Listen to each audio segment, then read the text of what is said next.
और इसलिए हमने लिखा भी था गोनाडल हार्मोन्स। तो पहले हम लोग टेस्टिस डिस्कस करें। Testis are the paired male gonads. ये पेयर्ड मेल गोनाड्स हैं present within the scrotum. Actually testis are extra abdominal in human. अगर हम लोग बात करें, कुछ मैमल्स हैं जहाँ पे टेस्टिस इंट्रा एब्डोमिनल होता है, यानी एब्डोमेन के अंदर होता है, but during breeding season they descend into the scrotum, जिसका एग्जांपल है एलिफेंट। तो ह्यूमन में testis are extra abdominal, they are present within the scrotum which is thin bag like a structure present in between the legs, thigh region में। जैसे mail में यहाँ पे अगर ये मेल है तो यहाँ पे ये इसके नीचे लेग्स के बीच में ये इस तरह का स्किन का बैग है, thin bag like a structure which is called a scrotum, and this scrotum is divided internally by this interscrotal septum into two chambers. तो these are the scrotal sacs. ये स्क्रॉटल सैक्स है right और left, और इसी में एक एक testis मौजूद है। So that's why testes are extra abdominal. Now extra abdominal testis का की जरूरत इसलिए पड़ी because the optimum temperature required for the spermatogenesis is about 1 to 2 degrees centigrade lesser than the temperature available within the abdominal coelom. Abdominal coelom में जितना temperature होता है उससे 1 से 2 डिग्री सेंटीग्रेड कम होना चाहिए स्पर्मेटोजेनेसिस के लिए। तो अगर टेस्टिस इंट्रा एब्डोमिनल होता तो स्पर्मेटोजेनेसिस नहीं हो पाता। So that's why these are extra abdominal. Actually, both the testes descend into the scrotum before parturition. Both the testes develop from the wall of the coelom as an outgrowth. एक right side से और एक left side से coelom के wall से develop होता है। That's why testes are mesodermal in origin, but testes are developed as outgrowths from lateral sides of the coelom. That's why testes are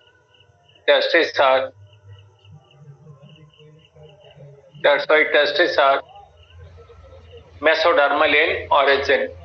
But before parturition, जन्म के पहले, both the testes descend into the scrotum of the respective sides through this passage which is called inguinal canal. ये सब detail हम लोग पढ़ेंगे male reproductive system में।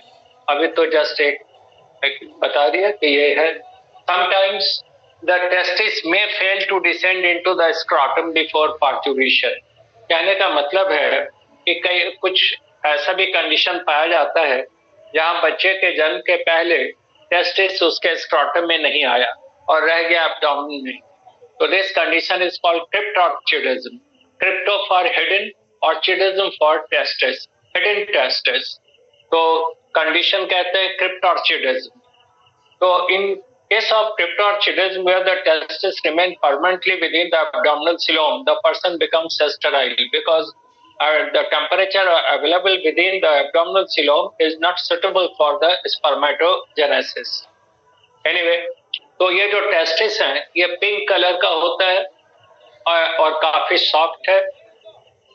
इसका पूरा डिटेल स्ट्रक्चर हम लोग देखेंगे, बहुत कुछ इसके बारे में पढ़ेंगे, रिप्रोडक्टिव सिस्टम में बताएंगे। तो टेस्टिस सॉफ्ट है और it is slightly oval and flat. इसका लेंथ 3 to 4 सेंटीमीटर हो सकता है and 2 to 3 centimetre in weight. Actually the weight of the single testis in male is about 25 gram. एक टेस्टिस का वजन होता है लगभग 25 ग्राम। तो हम लोगों ने कहा कि टेस्टिस मेसोडर्मल है, पोजीशन एक्स्ट्रा एब्डोमिनल है, means with in the scrotum, scrotum के अंदर है। The scrotum is internally divided into 2 chambers, right and left scrotal sacs, and each scrotal sac contains single testis. Testis pink colored है, soft है. It is about 3 to 4 centimeter in length, 2 to 3 centimeter in width, और इसका जो वजन है it is about 25 gram. Now testis हम लोग पढ़ेंगे रिप्रोडक्टिव सिस्टम में तो पढ़ेंगे unit of the testis is seminiferous tubules and seminiferous tubule contains germinal epithelium and the cells of the germinal epithelium perform spermatogenesis. NCERT में भी है और रिप्रोडक्शन में पढ़ाएंगे भी। लेकिन अब जो काम की बात हम लोग यहाँ पे देखें वो है कि in between the seminiferous tubules के बीच बीच में there are groups of polyhedral cells which are called interstitial cells of Leydig. मान लीजिए कि these are the seminiferous tubules, ये सब seminiferous tubule है और इसमें germinal epithelium है and the cells of the germinal epithelium are called primordial cells which are diploid cells और ये gametogenesis करेगा, spermatogenesis under the influence of the FSH। तो sperm का formation होगा, वो सब डिटेल पढ़ा जाएगा, sperm का भी शेप, उसका सब कुछ स्ट्रक्चर सब देखेंगे। अभी तो मामला इस पर फोकस कर रहे हैं एंडोक्राइन फंक्शन पे। तो ये सेमिनिफेरस ट्यूब्यूल है और इसके बीच बीच में ये पॉलीहेड्रल सेल्स का समूह है and these cells are called interstitial cells of Leydig and these cells are responsible for the synthesis and secretion of testosterone. तो मेल हार्मोन जिसको हम लोग कहते हैं androgen, group of male hormones is called androgen and the chief androgen is testosterone। Androgen तो एक समूह है मेल हार्मोन्स का, अब उसमें जो सबसे इंपॉर्टेंट है वो टेस्टोस्टेरोन कहलाता है। तो हम लोगों ने देखा कि टेस्टोस्टेरोन रिलीज होता है interstitial cells of Leydig which are present in between the seminiferous tubules. Seminiferous tubule का काम है स्पर्मेटोजेनेसिस और इंटरस्टिशियल सेल्स का काम है सिक्रेशन ऑफ टेस्टोस्टेरोन। तो अब जितना भी गोनाडल हार्मोन्स हैं, not male hormone, female hormone भी, जहां भी जो भी गोनाडल हार्मोन्स हैं, they are all steroid hormones. Steroid hormones means they are derived from cholesterol. उनका जो फॉर्मेशन होता है कोलेस्ट्रॉल से, तो they are called steroid hormones. तो androgen, chief androgen is testosterone. और सिंथेटिक, इस पर एक बार क्वेश्चन आ चुका है कि synthetic testosterone is, and synthetic testosterone के लिए कहते हैं वो डिहाइड्रो ईपी एंड्रोस्टेरोन। आपके असाइनमेंट में लिखा हुआ है, पढ़िएगा, डिहाइड्रो ईपी एंड्रोस्टेरोन। शॉर्ट में कहेंगे तो DHEA, फुल फॉर्म हो जाता है dehydro EP androsterone. It is the synthetic testosterone और ये कैटल ब्रीडिंग वगैरह में इस्तेमाल करते हैं, जैसे मेल हार्मोन को सिंथेसाइज करते हैं, इसका नाम है DHEA। अब ये जो टेस्टोस्टेरोन का लेवल है लाइफ में 2 बार सबसे ज्यादा होता है और 2 बार सबसे कम। इस पर क्वेश्चन आया है, नीट में भी आया है कि लेवल कब ज्यादा होगा। तो सबसे ज्यादा लेवल होता है 2 समय। एक तो ड्यूरिंग डेवलपमेंट, जब एम्ब्रियो डेवलप हो रहा है, मान लीजिए मेल एम्ब्रियो है, मेल फीटस है, डेवलप हो रहा है, तो उस समय टेस्टोस्टेरोन का लेवल बहुत ज्यादा होगा, बिकॉज उसकी जरूरत पड़ती है in the development of the secondary sexual characters. Male secondary sexual character का ग्रोथ और डेवलपमेंट में टेस्टोस्टेरोन की जरूरत पड़ती है और इसलिए टेस्टोस्टेरोन का लेवल डेवलपमेंट के समय मेल फीटस में सबसे ज्यादा। अगर कम हो जाएगा तो मेल एक्सेसरी मेल या सेकेंडरी सेक्सुअल कैरेक्टर्स मेल का डेवलप नहीं हो पाएगा, मेल विल बिकम स्टेराइल। तो एक तो सबसे ज्यादा होता है इन ड्यूरिंग डेवलपमेंट फीटस में। जन्म के बाद इसका लेवल घटना शुरू होता है। बच्चे के जन्म के बाद टेस्टोस्टेरोन का लेवल कम होने लगेगा और फिर एक बार लेवल बढ़ना शुरू होगा ड्यूरिंग प्यूबर्टी। जब सेक्सुअल मैच्योरिटी आएगा तो फिर लेवल बढ़ जाएगा और फिर एक बार कम होगा ड्यूरिंग ओल्ड एज। तो 2 बार मैक्सिमम है, एक तो फीटस में 2 बार मैक्सिमम है अमाउंट, एक तो फीटस में और दूसरा प्यूबर्टी में यानी एडल्ट मेल में, और 2 बार सबसे कम है एक बच्चे में और एक ओल्ड एज में। तो 2 बार कम 2 बार ज्यादा, ये ध्यान रखना है। नाउ टेस्टोस्टेरोन जब रिलीज होता है ब्लड में, तो हम लोग पहले भी पढ़ चुके हैं कि जितने भी हार्मोन्स हैं उनको कैरी करने के लिए प्लाज्मा में कैरियर प्रोटीन है। आपके असाइनमेंट में हमने लिखा है वो। तो 2 तरह के कैरियर प्रोटीन है जो टेस्टोस्टेरोन को कैरी करते हैं। एक तो SHEBG, SHEBG, S for SHBG, SHEBG। तो इसमें TEBG भी कह सकते हैं। इसमें असाइनमेंट में हमने TEBG लिखा है, TEBG। T for testosterone, E for estrogen, B for binding, G for globulin। TEBG full form हो गया टेस्टोस्टेरोन एस्ट्रोजन बाइंडिंग ग्लोब्यूलिन, यानी ग्लोब्यूलिन प्रोटीन है, प्लाज्मा में मौजूद है और इसी के साथ अटैच होकर टेस्टोस्टेरोन पास करता है प्लाज्मा के थ्रू। और दूसरा हार्मोन है SHBG, sex hormone binding globulin, और इसी को GBG भी कहते हैं, गोनाडल स्टेरॉइड बाइंडिंग ग्लोब्यूलिन। तो TEBG testosterone oestrogen binding globulin, और दूसरा जो कैरियर है, दूसरा कैरियर प्रोटीन है SHBG, हार्मोन बाइंडिंग ग्लोब्यूलिन, इसी का दूसरा नाम है gonadal steroid binding globulin, GBG भी कहते हैं। ये 2 प्लाज्मा प्रोटीन है जिनके साथ टेस्टोस्टेरोन कैरी होता है। अगर ये 2 खास तरह के ग्लोब्यूलिन प्लाज्मा में नहीं हो तो भले ही टेस्टिस से रिलीज होगा टेस्टोस्टेरोन, बट वो ब्लड के थ्रू ट्रांसपोर्ट नहीं हो पाएगा। ट्रांसपोर्टेशन के लिए कैरियर मॉलिक्यूल चाहिए, तो यहाँ 2 कैरियर मॉलिक्यूल ध्यान रखिएगा। नाउ एवरेज अगर हम लोग देखें अमाउंट टेस्टोस्टेरोन का ब्लड में, मेल एडल्ट मेल में, तो इट इज 0.6 माइक्रोग्राम पर 100 ml। 100 ml ब्लड में सब लिखा हुआ है डाटा। 100 ml ब्लड में टेस्टोस्टेरोन का अमाउंट होना चाहिए 0.6 माइक्रोग्राम, और फीमेल में होता है 0.1 माइक्रोग्राम। अब फिर ये सवाल कोई पूछ सकते हैं कि फीमेल में टेस्टोस्टेरोन कहां से आ गया।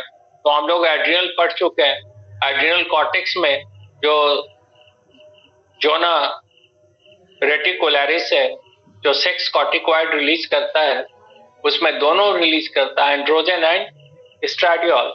और एंड्रोजन फीमेल में कम है और एस्ट्राडियोल फीमेल में कम, मेल में कम होगा। तो फीमेल में भी एंड्रोजन रिलीज हो रहा है, अमाउंट कम है, तो इट इज 0.1 माइक्रोग्राम पर 100 ml।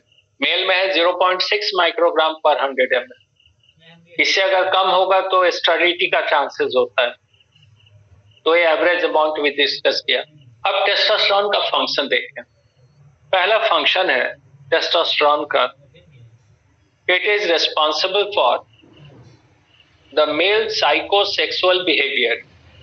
Mail psychosexual behaviour, male और फीमेल का एक टिपिकल बिहेवियर होता है। मेल बिहेवियर एग्रेसिव होता है और फीमेल बिहेवियर थोड़ा डोसाइल है, शांत है, और मेल का बिहेवियर थोड़ा एग्रेसिव है। And that aggressiveness is simply due to the hormone testosterone. इस पर क्वेश्चन बहुत बार रिपीट हुआ है, आपने देखा भी होगा, क्वेश्चन बैंक में पूछा गया है कि if the castration of the bull is performed, then what will happen? Answer is the bull will become docile. Bull का टेस्टिस, कास्ट्रेशन कहा जाता है surgical removal of testis. Testis को सर्जिकली रिमूव कर दिया जाए बुल से, तो बुल क्या होगा, शांत हो जाएगा, उसका सारा एग्रेसिवनेस खत्म हो जाएगा। तो ये जो टिपिकल एग्रेसिव बिहेवियर होता है मेल का, that is mainly due to testosterone. और फीमेल का एक टिपिकल बिहेवियर है डोसाइल बिहेवियर, शांत behaviour, that is due to oestrogen. जो काम टेस्टोस्टेरोन मेल में करता है वही काम एस्ट्रोजन आप देखिएगा फीमेल में। तो यहाँ पे अग्रेसिव बिहेवियर है, वहां डोसाइल बिहेवियर। नाउ दूसरा है, it is responsible for male libido. वो तो साइकोसेक्सुअल बिहेवियर था एग्रेसिव। और मेल लिबिडो, लिबिडो कहा जाता है एक्सटर्नल अपीयरेंस। मेल और फीमेल को बाहर से देख के पहचान लेते हैं कि ये मेल है और ये फीमेल है एक्सटर्नली, तो वो लिबिडो कहलाता है। उसका एक अपना कैरेक्टरिस्टिक एक्सटर्नल अपीयरेंस होगा। Characteristic typical appearance of the male is due to testosterone, और फीमेल का जो कैरेक्टरिस्टिक अपीयरेंस है that is due to oestrogen. तो एक तो साइकोसेक्सुअल बिहेवियर को के लिए रिस्पॉन्सिबल है, दूसरा मेल लिबिडो के लिए रिस्पॉन्सिबल है, तीसरा जो अभी बार बार कह रहे थे it is responsible for the growth and development of all the secondary male sexual characters. जैसे सेकेंडरी मेल सेक्सुअल कैरेक्टर्स में अगर मान लीजिए कि टेस्टिस है, सेकेंडरी सेक्सुअल मेल कैरेक्टर का में क्या क्या आता है वो देख लीजिए। मान लीजिए कि ये टेस्टिस है, दिस इज द टेस्टिस, तो टेस्टिस से लगा हुआ ये vasa efferentia, these are the ducts which are called vasa efferentia, और भाषा इफ्रेंसिया खुलता है इनटू द एपिडाइडमिस। जब हम लोग पढ़ेंगे सेमिनिफेरस ट्यूब्यूल से में स्पर्म का निर्माण होता है, तो ये स्पर्म भाषा इफ्रेंसिया के द्वारा, ये सेमिनिफेरस ट्यूब्यूल है, ये भाषा इफ्रेंसिया से पहुंच जाता है एपिडाइडमिस। एपिडाइडमिस से ये डक्ट है which is called vas deferens. Vas deferens inguinal canal के थ्रू होकर एब्डोमिनल सिलोम में पहुंचता है, और यहाँ पे joins with the duct of the seminal vesicle, ये सेमाइनल वेसाइकिल है, और फिर ये कहलाता है इजाकुलेटरी डक्ट, और दोनों साइड का इजाकुलेटरी डक्ट, ये राइट साइड और ये लेफ्ट साइड, दोनों का इजाकुलेटरी डक्ट जहां मिलता है उस जगह पे एक ग्लैंड है which is called prostate gland. ये सेमाइनल वेसाइकिल से दोनों साइड में, और ये प्रोस्टेट है। Now this part is urethra. Male में यूरेथ्रा को, यूरेथ्रा मतलब जिससे यूरिन पास कर रहा है, लेकिन मेल में यूरेथ्रा को यूरिनोजेनाइटल डक्ट कहते हैं। Urinogenital duct because it provides passage to both urine and sperm, दोनों के लिए कॉमन डक्ट है।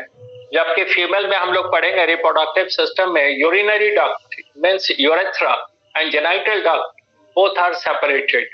Actually, the evolutionary tendency is the separation of the excretory system and reproductive system from each other. पहले जो था primitive जो condition था उसमें मेल और फीमेल उसमें एक्सक्रीटरी सिस्टम और रिप्रोडक्टिव सिस्टम दोनों इंटीग्रेटेड थे, इसलिए इस टॉपिक का एक कॉमन नाम भी है यूरिनोजेनाइटल सिस्टम। यूरिनोजेनाइटल सिस्टम कहने का मतलब यूरिनरी और excretory system and genital means reproductive system. जैसे हम लोग कहते हैं न्यूरोएंडोक्राइन सिस्टम, वैसे ही ये urinogenital system. But the evolutionary tendency is the separation of these two systems from each other, which has been almost achieved in case of females. Evolutionary tendency है कि excretory system और reproductive system एक दूसरे से अलग हो जाए, और ये काफी हद तक अलग हो चुका है फीमेल में, लेकिन मेल में अभी भी वही प्रिमिटिव कंडीशन है। यानी यहाँ पे ये जो डक्ट है, यूरेथ्रा भी आप कहिए या यूरिनोजेनाइटल डक्ट, इससे ये यहाँ से सेमाइनल फ्लूइड आएगा, ये प्रोस्टेटिक फ्लूइड, सेमाइनल फ्लूइड और प्रोस्टेटिक फ्लूइड मिलकर बनाता है सीमेन, और यहाँ से स्पर्म आ रहा है सेमिनिफेरस ट्यूब्यूल से, तो ये स्पर्म और सीमेन इससे पास करता है, और यहीं पे ऊपर की ओर यूरिनरी ब्लैडर है जो यूरेटर से यूरिन को रिसीव कर रहा है दोनों किडनी से, तो यूरिन भी पास करता है और ये भी पास करता है, ये आगे पढ़ेंगे। और फिर उसके बाद यहाँ पेनिस है which is the male intromittent organ. Intromittent कहा जाता है कॉपुलेटरी ऑर्गन को, मेल कॉपुलेटरी ऑर्गन पेनिस। तो यहाँ पे ये पेनिस है, और penis is covered by the fold of skin which is called prepuce, ये prepuce है। तो ये जो सेकेंडरी सेक्सुअल कैरेक्टर है मेल का, उसमें आप देखिए ये भाषा इफ्रेंसिया जो सेमिनिफेरस ट्यूब्यूल से स्पर्म को लाता है एपिडाइडमिस में, दूसरा एपिडाइडमिस, तीसरा वास डिफरेंस, चौथा सेमाइनल वेसाइकिल, पांचवा इजाकुलेटरी डक्ट, छठा प्रोस्टेट, सातवां ये यूरिनोजेनाइटल डक्ट, और आठवां ये पेनिस। तो इनका डेवलपमेंट जो होता है under the influence of testosterone, foetus में जब ऑर्गन का निर्माण होता है तो उसमें टेस्टोस्टेरोन मदद करता है। अगर टेस्टोस्टेरोन नहीं होगा तो ये स्ट्रक्चर डेवलप नहीं होगा ठीक से, मेल विल बिकम स्टेराइल। तो ये इसका एक important function. Now testosterone helps in calcification of bone. हालांकि इसमें कैल्सिफिकेशन में एस्ट्रोजन का ज्यादा रोल है, बट मेल में भी टेस्टोस्टेरोन का रोल है, और इसलिए प्यूबर्टी के बाद जो बोन्स वगैरह हैं दे बिकम वेरी स्ट्रांग। बच्चे का हड्डी देखिए और बड़े का हड्डी देखिए, बोन्स तो बड़े में स्ट्रांग होता है, मेल में ड्यू टू टेस्टोस्टेरोन और फीमेल में ड्यू टू एस्ट्रोजन। प्यूबर्टी के बाद ये स्ट्रांग हो गया ड्यू टू कैल्सिफिकेशन, हार्ड हो जाता है, मजबूत हो जाता है। Then it helps in the development of the muscles and all the other tissues of the body. Means it is synergistic to growth hormone. Growth hormone का काम है टिश्यू का ग्रोथ, और उसमें मदद करता है testosterone. Testosterone is also synergistic to, synergistic कहने का मतलब मिलकर काम करता है। It is also synergistic to thyroxine and it maintains the BMR. ये थायरॉक्सिन को मदद करता है इन मेंटेनिंग द बीएमआर। उसके अलावा इट हेल्प्स इन हीमोपोएसिस, ब्लड के फॉर्मेशन में मदद करता है, particularly the synthesis of hemoglobin as well as the increase in the number of RBC, mainly due to testosterone. इसलिए हम लोग कहते हैं कॉप्सल वॉल्यूम मेल में ज्यादा होता है फीमेल से, बिकॉज यहाँ पे टेस्टोस्टेरोन का सिक्रीशन हो रहा है। It also helps in maintaining the balance between water and salt, means it regulates the blood pressure. तो बहुत सारा फंक्शन है जिसमें इंपॉर्टेंट बताया। पहला, it is responsible for the typical aggressive behavior, that is male psychosexual behavior. Second one, it is responsible for the male libido, that is external appearance of the male. Thirdly, it is responsible for the development of the secondary sexual characters in male, such as vasa efferentia, then epididymis, vas deferens, then seminal vesicles, one pair होता है, एक right एक left. फिर ये इजाकुलेटरी duct है दोनों side का, ये जहाँ खुलता है उस जंक्शन पे प्रोस्टेट है, फिर ये यूरेथ्रा है, और यहाँ पेनिस है। इनका development testosterone. Then testosterone is responsible for spermatogenesis. Spermatogenesis में मदद करेगा, और ये स्पर्म की लॉन्जिविटी को और मोटिलिटी को बढ़ाता है। लॉन्जिविटी यानी स्पर्म का लाइफ स्पैन थोड़ा बढ़ जाएगा, स्पर्म का स्ट्रेंथ बढ़ता है, और मोटिलिटी यानी मूवमेंट ज्यादा होगा। तो अगर टेस्टोस्टेरोन की कमी है तो स्पर्म का फॉर्मेशन कम होगा, उसका लाइफ स्पैन घट जाएगा, जल्दी डिस्ट्रक्शन होगा, और मोटिलिटी नहीं होगा, मूवमेंट ज्यादा नहीं करेगा, तो फिर फर्टिलाइजेशन का चांस भी कम है, यानी इट विल कॉज स्टरलिटी। इन सब के अलावा it is synergistic to growth hormone in the growth and development of bone, muscles and all the other tissues. It is synergistic to thyroxine in maintaining the BMR. It helps in maintaining the balance between water and salt. Therefore, it also regulates the blood pressure. Hemopoiesis में तो role है ही, ये discuss किया haemoglobin का। तो ये हो गया टेस्टोस्टेरोन। अब सीधी सी बात है, अगर हाइपोसिक्रीशन होता है टेस्टोस्टेरोन का तो पर्सन विल बिकम स्टेराइल। तो दैट इज टेस्टिस। अब हम लोग इसके बाद डिस्कस करें ओवरीज। और ओवरी का साइज भी छोटा है, it is about 3 centimetre in length, और उसी हिसाब से थोड़ा सा विड्थ है, और थिकनेस है 1 सेंटीमीटर।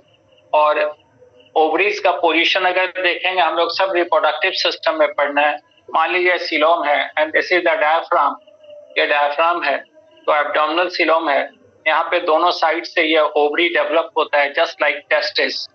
तो ओरिजिन इसका भी टेस्टिस के जैसा है, लेकिन टेस्टिस देखा था कि आ जाता है स्क्रोटम में, and ovary remain permanently within the coelom and it is attached to the wall of the coelom by ovarian ligament. तो ये सब स्ट्रक्चर आगे देखेंगे। जैसे मान लीजिए कि यहाँ पे यूट्रस बना दें, if it is the uterus, तो यूट्रस के दोनों साइड में एक एक ओवरी होता है, एक और कनेक्टेड है ये वॉल से और दूसरी ओर कनेक्टेड है यूट्रस से, एक और सीलोम के वॉल से कनेक्टेड है, दूसरी ओर यूट्रस से, दोनों साइड। और ये जो ओवरी है इसके अंदर ओवेरियन फॉलिकल डेवलप होता है, जो पढ़ेंगे मेंस्ट्रुअल साइकिल में बताएंगे रिप्रोडक्शन में। तो ओवरी के अंदर ओवेरियन फॉलिकल का डेवलपमेंट होता है।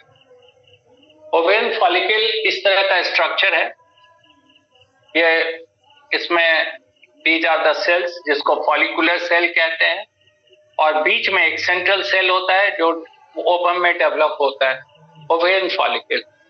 तो ओवेरियन फॉलिकल कई स्टेज में, जैसे प्राइमरी फॉलिकल, सेकेंडरी फॉलिकल, फिर उसके बाद मैच्योर्ड फॉलिकल, रप्चर्ड फॉलिकल। तो प्राइमरी फॉलिकल का डेवलपमेंट होता है from the germinal epithelium. Germinal epithelium से ही डेवलपमेंट होता है। मान लीजिए, अब देखिए ये बहुत इसका इम्पोर्टेंट है, हालांकि सब कुछ रिप्रोडक्शन में पढ़ना है, फिर भी जिक्र आ गया यहाँ पे। ये मान लीजिए ओवरी है, ये ओवरी का जर्मिनल इपिथेलियम है। This is the germinal epithelium which is actually simple cuboidal epithelium, और ये सेल्स हैं प्राइमोडियल सेल्स। तो large number of tubular outgrowths develop from the wall of the ovary. ये जो जर्मिनल इपिथेलियम है ovary के wall में, उसे बहुत ज्यादा इस तरह का ट्यूब लाइक आउटग्रोथ डेवलप होता है, which are called tubes of Pfluger. इसको ट्यूब्स ऑफ फ्लूजर या ओविजेरस कॉर्ड्स कहते हैं। These tubular outgrowths which develop from the germinal epithelium of the ovary are called ovigerous cords or tubes of Flügel. And before the development of this structure which is called tunica albuginea, germinal epithelium के नीचे एक fibrous layer होता है ovary में जिसका नाम है tunica albuginea। तो tunica albuginea के डेवलप होने के पहले ही these ovigerous cords get detached from the germinal epithelium, क्योंकि एक बार जब ये डेवलप हो जाएगा तो फिर यहाँ से कोई आउटग्रोथ अलग नहीं होगा। तो ये सब इससे अलग हो गया। Ovigerous cords detach from the germinal epithelium before the development of the fibrous tunica albuginea. And now इसके जो सेल्स हैं, ओविजेरस कॉर्ड के सेल्स हैं, they together form the solid and spherical group of cells. ये solid और spherical group बना दिया sales का, which are called primordial follicles. Primordial यानी simple, first follicle. अब ये primordial follicle डेवलप होता है primary follicle में, जिसमें बीच में एक ovum डेवलप हो रहा है और ये सब follicular cells हैं. And these follicular cells under the influence of FSH release the hormone which is called estrogen. Estrogen is also released from interstitial cells present in the ovary. Ovary के stroma में, matrix में interstitial cells भी है जो release करता है oestrogen, और ये फॉलिकुलर सेल भी रिलीज करता है एस्ट्रोजन। तो एस्ट्रोजन का सोर्स हो गया तो ओवरी, ये जो हम लोग आगे पढ़ेंगे, तो ओवरी का ये तो ओवल शेप का होता है इसलिए नाम ही दिया ओवरी। ओवरी में ओवरी में ओवेरियन फॉलिकल्स हैं, ये प्राइमोडियल फॉलिकल्स है। प्राइमोडियल फॉलिकल्स डेवलप हो जाता है प्राइमरी फॉलिकल्स में, जिसमें फॉलिकुलर सेल एक लेयर में अरेंज्ड है। And number of primary follicles in the foetus, female foetus in single ovary is about 5 lakh. Female के एक ओवरी में प्राइमरी फॉलिकल्स की संख्या लगभग 5 लाख होती है, लेकिन जैसे जैसे फीटस डेवलप होता जाता है नंबर उसका घटता जाता है। एंड बाय द बर्थ, जब तक उसका जन्म होता है तो नंबर घट के लगभग 2 लाख के आसपास रहेगा, 2 से 3 लाख। फिर जैसे जैसे फीमेल चाइल्ड का ग्रोथ हो रहा है उसका ओवेरियन फॉलिकल और घट रहा है।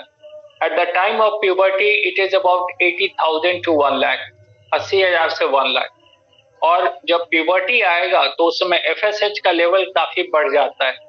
And under the influence of the FSH अब ये डेवलप हो जाता है सेकेंडरी फॉलिकल, इसमें फॉलिकुलर सेल 2 लेयर में है, फिर टर्शियरी फॉलिकल 3 लेयर होगा, और फिर मैच्योर्ड फॉलिकल जिसको ग्राफियन फॉलिकल कहते हैं। ये सब पढ़ेंगे आपको। और ग्राफियन फॉलिकल रप्चर होता है on the 14th day of the menstrual cycle, और तब ये रप्चर होने के बाद डेवलप होता है corpus luteum under the influence of LH, और इससे जो हार्मोन रिलीज होता है वो प्रोजेस्टेरॉन। तो फिलहाल अभी ये समझें कि oestrogen is release from the follicular cells of the ovarian follicle and the interstitial cells present in the stroma of the ovary. whereas दूसरा हार्मोन जो है progesterone, it is release from corpus luteum. अब तो ovarian cycle जब पढ़ेंगे, menstrual cycle, तो इसका detail बताएंगे। 1 मिनट ब्रेक लेते हैं।